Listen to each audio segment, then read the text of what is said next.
안녕하세요. 드림에이징 닥터 임영빈입니다. 우한폐렴을 대항하기 꼭 필요한 것을 알려드리겠습니다. 수많은 뉴스 속보와 여러 유튜브 영상들에서 우한폐렴에 대한 공포심만 키우고 있고 바이러스와 싸우는데 꼭 필요한 이 한 가지를 빼먹어서 꼭 여러분들께 알려드려야겠다 싶어 이 영상을 제작하였습니다. 우한폐렴에 대항하는 가장 좋은 이 방법을 말씀드리기 전에 일단 이해하고 넘어가셔야 될 것이 있습니다. 우한폐렴은 지난 2003년 사르스와 2014년 메르스 사태와 같은 코로나 바이러스라는 같은 바이러스 패밀리라는 것이죠. 이런 코로나 바이러스들은 원래 일반 감기를 일으키는 흔한 바이러스 중에 하나예요. 그리고 우리 몸은 이런 감기 바이러스를 대항하는 방법을 가지고 있죠.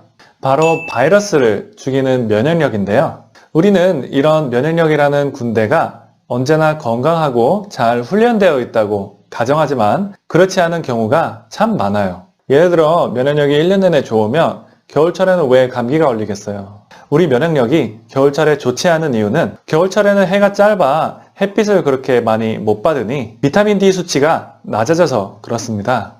이 그래프처럼 북반구에 위치한 독일 사람들의 1년 중 비타민 D 수치 중에 겨울인 1월에서 3월쯤이 비타민 D가 가장 낮아요. 그러니 감기 같은 바이러스 감염에 더 잘 걸리는 것이죠. 에이, 비타민 D가 없을 땐 바이러스 감염률이 증가된다는 건 그냥 얻어 걸린 거 아니에요? 아닙니다.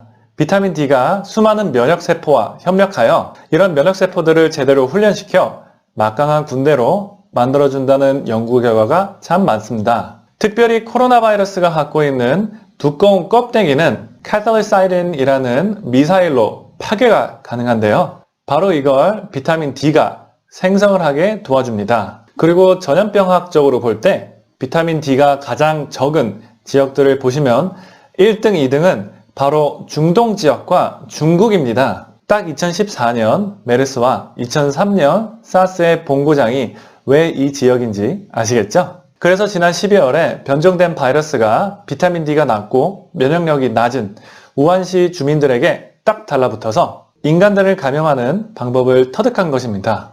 그러니 우한폐렴을 대항하기 꼭 필요한 것은 비타민 D입니다. 물론 햇빛으로 만드는 것이 가장 좋지만 겨울철이라 해가 짧고 피부암도 생기면 안 되니 비타민 D를 보조제로 복용하시면 되겠습니다. 하루에 5,000유닛씩 꼭 복용하기를 권장합니다. 비타민 D가 만병통치약이라는 말은 아니지만 우리의 면역력을 최고치로 끌어올리자라는 주장입니다.